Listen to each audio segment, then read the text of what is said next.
Pembelahan sel.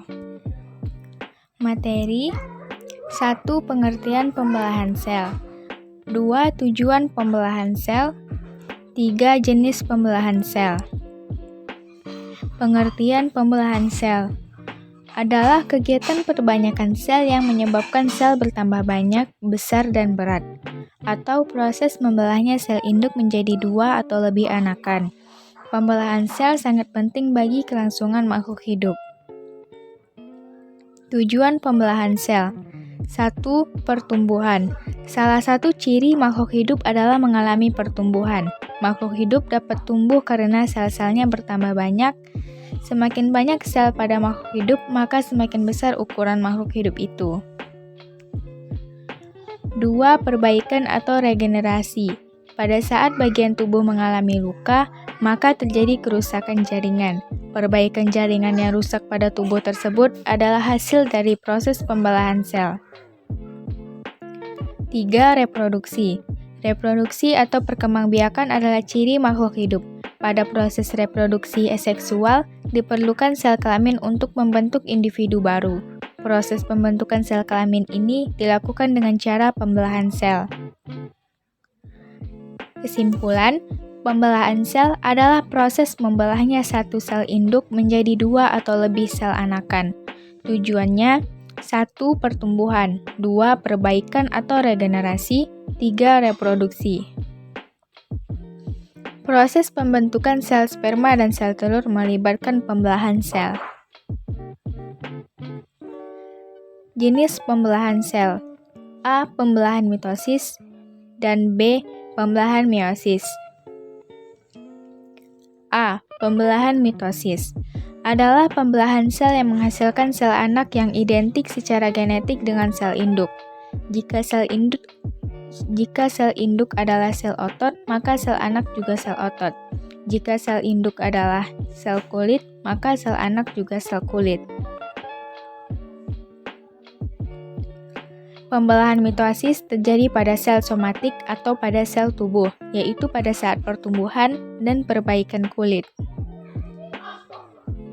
Struktur sel yang berkaitan dengan pembelahan sel ada 3, yaitu inti sel atau nukleus, sitoplasma, dan sentrosom. 1. Inti sel dari nukleus. Di dalam inti sel atau nukleus ini mengandung materi genetik yaitu DNA. Dan dalam kondisi sel yang nggak ngebelah, DNA yang panjang itu ada dalam bentuk seperti benang yang dinamakan kromatin. Jika ingin membelah, kromatin ini akan digandakan dan dipadatkan, lalu digulung menjadi kromosom. Lalu pada saat pemisahan kromosom ketika pembelahan sel. Dua-duanya adalah kromosom. Bedanya, kromosom hasil penggandaan memiliki 2 kromatid, yaitu kromatid 1 dan kromatid 2. Lalu yang kedua itu memiliki masing-masing 1 kromatid. Sel tubuh manusia itu mempunyai 23 pasang atau totalnya 46 kromosom. Kromosom itu diibaratkan gulungan benang yang setiap satu benangnya itu yang warnanya sama. Satu gulungan datang dari ayah lewat dari sel sperma dan satu gulungan lagi lewat ibu lewat sel telur. Karena kromosom yang berpasangan merah dan biru berarti ada 2 set kromosom yang dinamakan diploid atau 2N. Pembelahan mitosis adalah pembelahan sel yang menghasilkan sel anak yang identik secara genetik dengan sel induk. Jika induknya 2N atau diploid, anaknya juga harus 2N. Jika sel induknya mempunyai 46 kromosom, berarti anaknya juga mempunyai 46 kromosom. Pembelahan sel, kromosom itu bakalan nempel di suatu struktur yang namanya itu benang spindle. Benang spindle ini dibentuk oleh suatu organel di sitoplasma yang namanya itu sentrosom. Dan sentrosom ini tersusun oleh satu pasang sentriol. Sitoplasma berfungsi membentuk benang spindel atau benang tempat melekatnya kromosom saat pembelahan. Simpulan, struktur sel terdiri dari 3, yaitu inti sel yang mengandung materi genetik atau DNA, kromatin atau benang DNA, dan sentrosom. Tahapan mitosis ada 4, yaitu profase, metafase, anafase, dan telofase. Tahap persiapan atau interfase. Pada tahap ini, penggandaan komponen-komponen sel. Materi genetik digandakan agar setiap anak memiliki materi genetik yang lengkap dan sama dengan sel induk. 1. Profase. Pada tahap ini, sentrosom menjauh ke sisi yang berlawanan, pembentukan benang spindel, dan membran inti melebur. 2. Metafase. Pada tahap ini, sentrosom berada pada masing-masing kutub. Kromosom sudah melekat pada benang spindel, dan kromosom berjejer pada bidang ekuator. 3. Anafase. Pada tahap ini terjadi pemisahan kromatid. Kromatid bergerak menuju kutub berlawanan. Pada akhir anafase, kedua kutub memiliki kromosom yang jumlahnya sama. 4. Telofase. Kromosom menjadi kromatin kembali, terbentuknya 2 inti sel, pembagian sitoplasma atau sitokinesis, dan terbentuknya 2 sel anakan yang bersifat diploid. Sel anakan dapat bermitosis dengan kembali ke tahap persiapan atau interfase. Pembelahan mitosis pada proses spermatogenesis terjadi pada tahap spermatogonium yang bersifat diploid yang mengalami pembelahan secara mitosis membentuk spermatosit primer yang bersifat diploid atau 2N. Pembelahan mitosis pada proses oogenesis terjadi pada tahap oogonium yang bersifat diploid atau 2N yang mengalami pembelahan secara mitosis membentuk oosit primer atau 2N. Simpulan, mitosis adalah pembelahan sel yang menghasilkan sel anak yang identik secara genetik dengan sel induk. Ada 4 tahap mitosis, yaitu profase, metafase, anafase, dan telofase. B. Pembelahan meiosis adalah pembelahan sel yang menghasilkan sel anak yang tidak identik secara genetik dengan sel induk, karena jumlah kromosom hanya setengah dari induknya. Jika sel induk bersifat 2N, maka sel anak bersifat N atau haploid. Jika sel induk memiliki 46 kromosom, maka sel anak hanya memiliki sebagian kromosom dari sel induknya, yaitu 23 kromosom. Pembelahan meiosis disebut juga pembelahan reduksi atau pengurangan. Pembelahan meiosis terjadi pada sel kelamin. Tujuan dari pengurangan jumlah kromosom ini untuk menjaga jumlah kromosom antar generasi agar memiliki jumlah yang tetap. Tahapan meiosis terjadi 2 kali tahapan, yaitu meiosis 1 dan meiosis 2. Pada meiosis 1 terdiri dari profase 1, metafase 1, anafase 1, dan telofase 1. Pada meiosis 2 terdiri dari profase 2, metafase 2, anafase 2, dan telofase 2.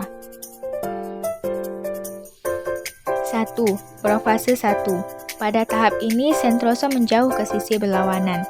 Pembentukan benang spindel, kromatin memadat menjadi kromosom, kromosom dengan bentuk dan ukuran yang sama membentuk kromosom homolog atau tetrad, dan terjadi pindah silang atau bertukarnya materi genetik antar kromosom homolog. 2. Metafase 1. Pada tahap ini, kromosom homolog berjajar di bidang ekuator. 3. Anafase 1. Pada tahap ini terjadi pemisahan kromosom homolog, pembentukan benang spindel, dan pada akhir anafase, kedua kutub sel memiliki kromosom yang jumlahnya sama. 4. Telofase 1. Pada tahap ini, membran inti kembali terbentuk, kromosom menjadi kromatin, terjadi sitokinesis, dan dua sel anak haploid atau N. Hasil dari proses ini adalah kromosom yang mempunyai dua kromatid. Maka, setelah meiosis 1 selesai, dilanjutkan ke proses meiosis 2. Proses meiosis 2 sama dengan proses mitosis. 1. Profase 2.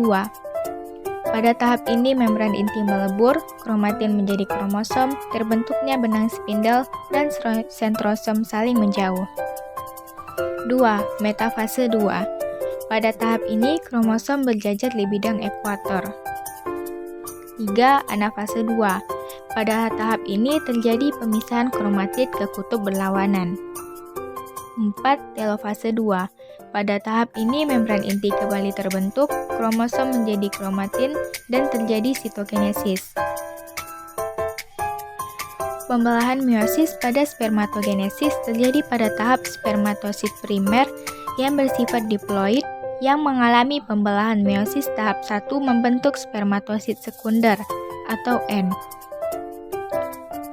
Spermatosit sekunder kemudian mengalami pembelahan meiosis tahap 2 membentuk spermatid yang bersifat haploid.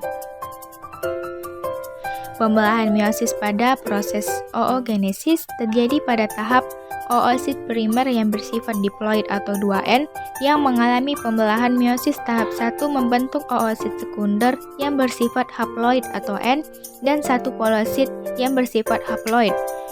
Polosit kemudian mengalami pembelahan meiosis tahap 2 menghasilkan dua polosit yang bersifat haploid. Oosit sekunder juga mengalami pembelahan meiosis tahap 2 membentuk satu ootit yang bersifat haploid dan satu polosit yang bersifat haploid. Simpulan, meiosis disebut juga pembelahan reduksi. Adalah pembelahan sel yang menghasilkan sel anak yang tidak identik secara genetik dengan sel induk.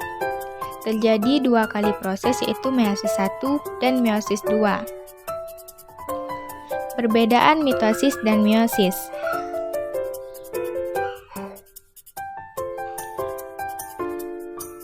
Spermatogenesis adalah proses pembentukan sperma.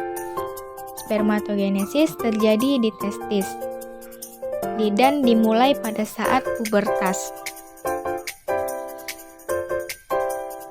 Tahap-tahap spermatogenesis sebagai berikut.